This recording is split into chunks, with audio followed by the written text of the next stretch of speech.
अब एक और टर्म है primary oocyte। First of all हम लोग बोलते तो रहते हैं primary oocyte, but we don't know what is primary oocyte। So if I talk biological definition, so जो हमारा प्राइमरी oocyte है उसका जो बायोलॉजिकल डेफिनेशन जो है, हमारे प्राइमरी oocyte का जो बायोलॉजिकल डेफिनेशन है उसका मतलब ये है, एक ऐसा cell, the cell whose function is to divide by the process of meiosis, means जिसका फंक्शन हो डिवीजन करने का by the process of meiosis. So इसका बायोलॉजिकल डेफिनेशन क्या होता है? प्राइमरी oocyte का बायोलॉजिकल डेफिनेशन है a cell whose primary function is to divide by the process of meiosis.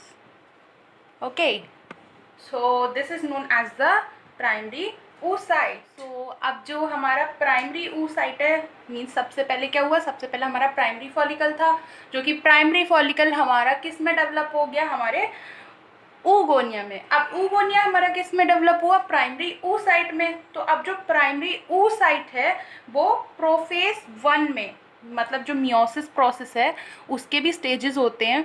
आप चाहे आप कमेंट सेक्शन में बता सकते हैं, अगर आप चाहें तो हम सेल डिवीजन के ऊपर भी, मियोसिस माइटोसिस, इस पर भी वीडियो बना सकते हैं।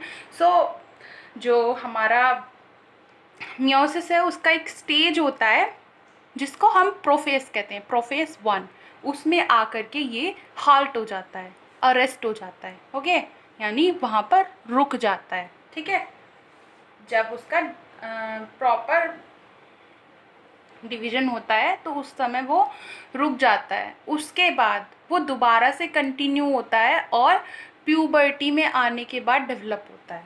तो अब जो ये जो हाल्टेड स्टेज है, जहाँ पर ये आकर के रुका, किसमें, प्रोफेज 1 में आकर के ये अरेस्ट, प्रोफेज 1 में आकर के जब ये अरेस्ट हुआ, तो इस चीज़ को, इस डेवलपमेंट की इस स्टेज को हम क्या बोलते हैं, डिक्टेट।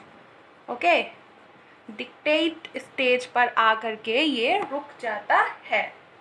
ओके, अभी तक हमने ये पढ़ा कि जो हमारा प्राइमरी oocyte है वो किस में डेवलप हो जाता है, एक तो फर्स्ट पोलर बॉडी में और एक सेकेंडरी oocyte में। ठीक है, तो तब ये प्राइमरी oocyte तो हमारा प्रोफेज 1 में रुक जाता है, प्रोफेज 1 में रुक जाता है। और इसका डेवलपमेंट कब होता है, जब पहला मेंस्ट्रुएशन होता है। ठीक है, पहला मेंस्ट्रुएशन यानी कि जब मिनार्क होता है तब ये डेवलप होता है into the first polar body और सेकेंडरी oocyte में।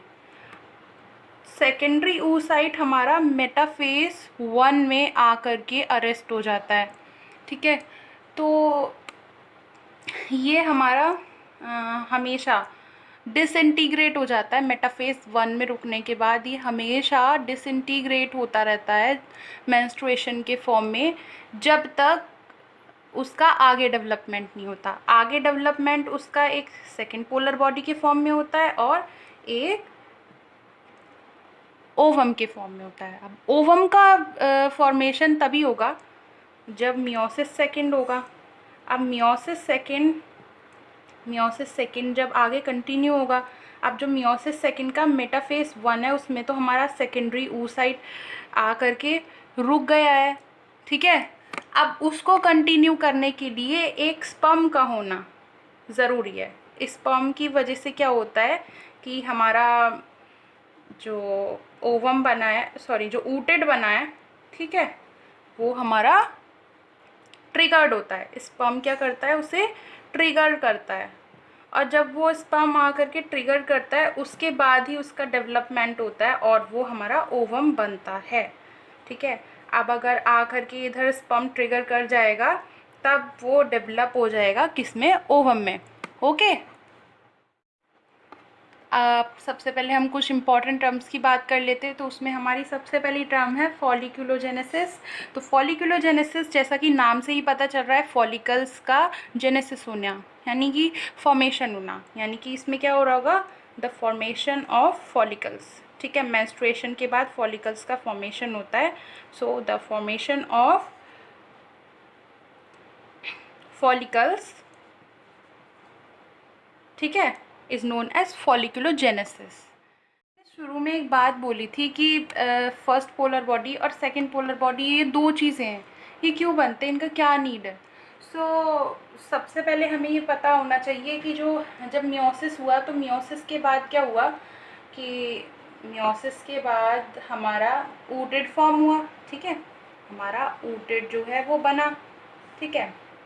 अब क्या होता है कि जो हमारे पोलर बॉडीज़ हैं, ठीक है, इनका क्या होता है, मियोसिस से क्या हुआ, मियोसिस की वजह से जो हमारा डिप्लॉइड था, जो सेल हमारा डिप्लॉइड था, ठीक है, वो हमारा किस में कन्वर्ट हो जा रहा था, हमारे हैप्लॉइड सेल में, ठीक है। तो अब ये जो हैप्लॉइड सेल है, अब इसमें डेवलप होने के बाद जो एक्स्ट्रा हैप्लॉइड क्रोमोसोम्स होंगे, ठीक है, जो एक्स्ट्रा हैप्लॉइड क्रोमोसोम्स थे, एक्स्ट्रा हैप्लॉइड क्रोमोसोम्स थे, ठीक है, वो हमारे एक्स्ट्रा हैप्लॉइड क्रोमोसोम्स हमारे डिस्कार्ड हो जाते हैं, ठीक है, in the form of polar bodies. Okay, polar bodies इसीलिए ही बन रही थी क्योंकि जो एक्स्ट्रा हैप्लॉइड क्रोमोसोम्स थे वो हमारे पोलर बॉडीज के फॉर्म में डिस्कार्ड हो जाया करते हैं। Thank you.